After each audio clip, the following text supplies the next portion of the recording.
Hello dear students, कैसे हैं आप सब। आज हम आपके इंग्लिश टेक्स्ट बुक के सेकंड चैप्टर को पढ़ेंगे। बच्चों, आपने बहुत सारे म्यूजिशियंस के गाने सुने होंगे। क्या आपको कोई सिंगर का नाम याद है? आप बोलेंगे सर लता मंगेशकर, श्रेया घोषाल, सोनू निगम, हिमेश रेशमिया। लेकिन बच्चों, आपको क्या पता है कि ओल्डन टाइम में भी एक फेमस म्यूजिशियन हुआ करते थे। यस, उनका नाम था तानसेन। क्या नाम था?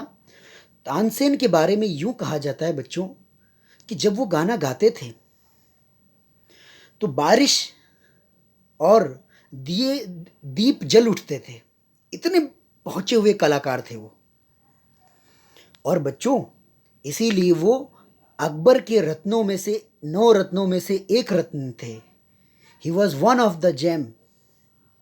यस, चलिए बच्चों, आज हम तानसेन के बारे में पढ़ते हैं। चैप्टर का जैसे टाइटल दिया गया, द म्यूजिकल जीनियस। म्यूजिकल का मतलब क्या होता है? संगीत में जो निपुण हो, द ग्रेट आर्टिस्ट। जीनियस मतलब टैलेंटेड, एक्सलेंट, जिसका कोई जवाब नहीं। तो चलिए बच्चों, मैं आपको थोड़ा तानसेन के बारे में थोड़ा इंट्रोडक्शन दे दूं। बच्चों, इंडिया की जो सेंटर में एक राज्य पड़ता है, उसमें एक है ग्वालियर। यस, मध्य प्रदेश से ग्वालियर। बच्चों, ग्वालियर में एक टॉम्ब है। यस, और वो तानसेन जी का टॉम्ब है। अब आप सोच रहे होंगे कि सर ये टॉम्ब क्या होता है। तो बच्चों, टॉम्ब का अर्थ ये होता है, टॉम्ब का अर्थ क्या होता है? ये होता है कि कोई मकबरा टाइप का, जहाँ पे आपने देखा होगा लोगों को दफन किया जाता है और कुछ एक पिरामिड या फिर दूसरा मॉन्यूमेंट, मॉन्यूमेंट यानी बिल्ड, छोटा सा इमारत टाइप का बना दिया जाता है, ऐसा वो टॉम्ब होता है। बच्चों, आज भी ये माना जाता है कि उस टॉम्ब पे बहुत ही अच्छी नक्काशी, कार्वेड मतलब नक्काशी, आपने देखा होगा पत्थरों पे कुछ ना कुछ डिज़ाइन बना रहता है, ऐसा नक्काशी की गई है। और उसी के बाजू में एक छोटा सा इमली का पेड़ है, टर्माइन ट्री। ये माना जाता है बच्चों कि अगर जिसको भी, जिस सिंगर को भी अपनी आवाज़ अच्छी करनी है, वो टर्माइन ट्री के पत्ते अगर वो खा ले और टॉम को टच कर ले, उसकी आवाज़ भी तानसेन जी जैसी हो जाएगी। वाह बच्चों, ये अपने आप में ही कितना मैजिकल है ना। बच्चों, इससे भी ज़्यादा मैजिकल है तानसेन की लाइफ। चलिए अब हम पढ़ते हैं, the great famous musician Tansen. बच्चों, आज जो भी हमारे सिंगर स्टाइल कॉपी करते हैं, ये सब जो तानसेन ने क्रिएट किया था, उनका एक अपना स्टाइल था, ग्वालियर घराना सा। क्या उनके स्टाइल का नाम था? ग्वालियर घराना। आज भी इसका प्रचलन है।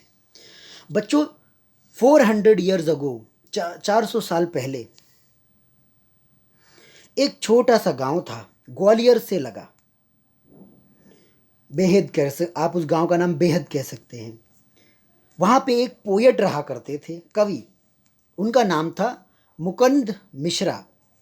आप मुकुंद मिश्र भी कह सकते हैं। उनको लोग मुकरंद पांडे भी कहते थे। तो आप देखेंगे कि जो मुकरंद मिश्र हैं, पांडे हैं, वो एक ही हैं। लोग उनको प्यार से संबोधित करते थे। उनकी ज़िंदगी में एक ही गम था कि उनकी कोई औलाद नहीं थी।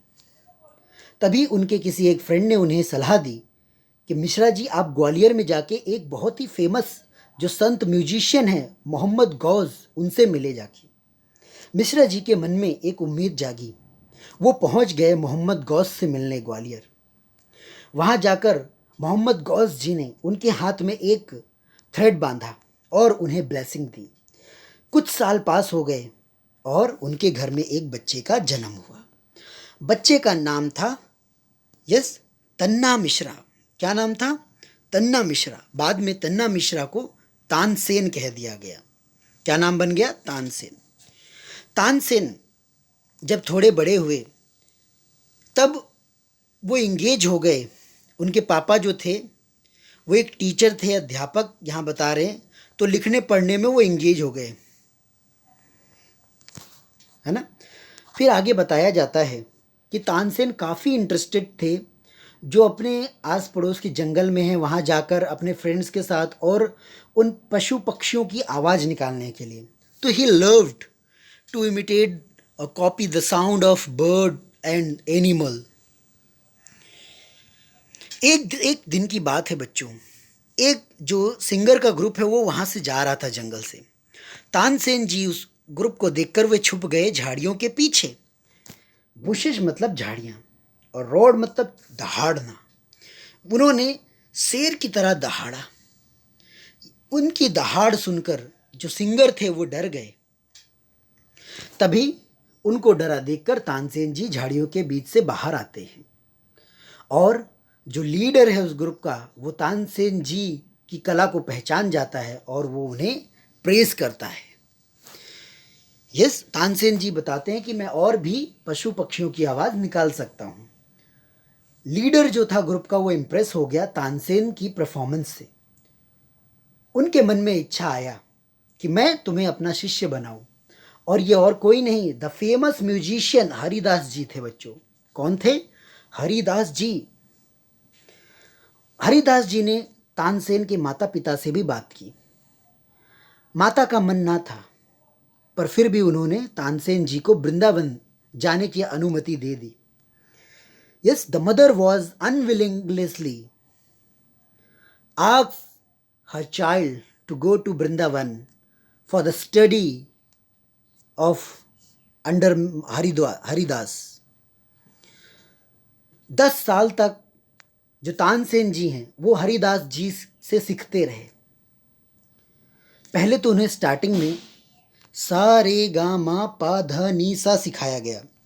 बच्चों, अगर मैं बात करूं सा रे गा मा पा धा नी सा, तो ये अपने आप में ही मैजिकल स्वर हैं। जो कोई भी अगर म्यूजिशियन बनना चाहता है तो उसको सबसे पहली जो चीज़ सिखाई जाती है वो सारे गामा पाधा निसा ही सिखाई जाती है। आपको बच्चों मैं गा के सुनाता हूँ। सारे गामा मा पाधा नी सा, सारे गामा पाधा नी सा। तो बच्चों आप देखेंगे कि ये जो स्वर हैं ये बेसिक हैं, और बच्चों इसके साथ में ही ये गायन और बजाना वो सीखते थे किसके ऊपर? तानपुरा। आप सोच रहे होंगे सर तानपुरा क्या है? तो तानपुरा बच्चों जैसे माँ सरस्वती के हाथ में वीणा आपने देखी होगी, ऐसे ही आपने देखा होगा पुराने ज़माने में लंबा सा एक गिटार टाइप का लेके लोग बैठते थे और उससे राग और स्वर निकलते थे, वो तानपुरा। उन्होंने डिफरेंट डिफरेंट रागास सीखे, स्वर सीखे, और हर एक राग का अपना एक मूड है। वो किसी के भी मन को, हृदय को या तो विचलित कर सकता था या तो उसको रुला भी सकता था। बच्चों वाकई में म्यूज़िक में बहुत पावर है। ये म्यूज़िक है जो आपके माइंड को कभी कंट्रोल भी करता है, कभी आपको रुलाता है, कभी आपको हंसाता है। तभी एक दिन तानसेन जी को मैसेज मिला उनके पिता के द्वारा, और पता चला कि उनके पिताजी काफ़ी बीमार हैं। तानसेन जी घर पहुँचे। उन्होंने मृत शैया पर यानी डेथ बेड पर अपने पिताजी को पाया, और पिताजी ने उनको कहा कि मैं खुश हूँ कि तुम म्यूजिशियन बने, लेकिन अब तुम्हें आगे मोहम्मद गौस जी के पास जाना है। You know very well who is Mohammad Ghaus. He is a famous saint and prophet, और you can say about the musician. Tansen ji के पिता के जी के चले जाने के बाद वे और उनकी माता दोनों एक साथ रहा करते थे। कुछ समय के बाद माता का भी देहांत हो गया। She also passed away. Tansen ji एकदम अकेले हो गए। फिर उन्होंने सोचा और उन्हें याद आया कि मेरे पिता ने मरते वक्त मुझे मोहम्मद गौस जी के पास शिक्षा लेने को कहा। बट ये इंडियन ट्रेडिशन होता है कि जब कभी भी आप गुरु बदलते हैं तो सबसे पहले एक गुरु से अनुमति यानी कि परमिशन लेना पड़ता है।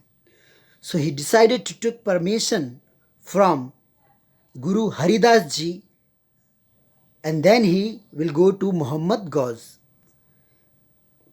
यस बच्चों, तो आपने देखा बच्चों क्या क्या हमने इस चैप्टर में पढ़ा। आपने पढ़ा तानसेन जी के इंट्रोडक्शन के बारे में, फिर तानसेन जी के पिता का क्या नाम था, तानसेन जी का जन्म कहाँ हुआ। फिर वैसे तो बच्चों जब तानसेन जी 83 ईयर्स के थे तब उनका निधन यानी कि वो पास्ड अवे यानी मरे थे वो, आप सोचें।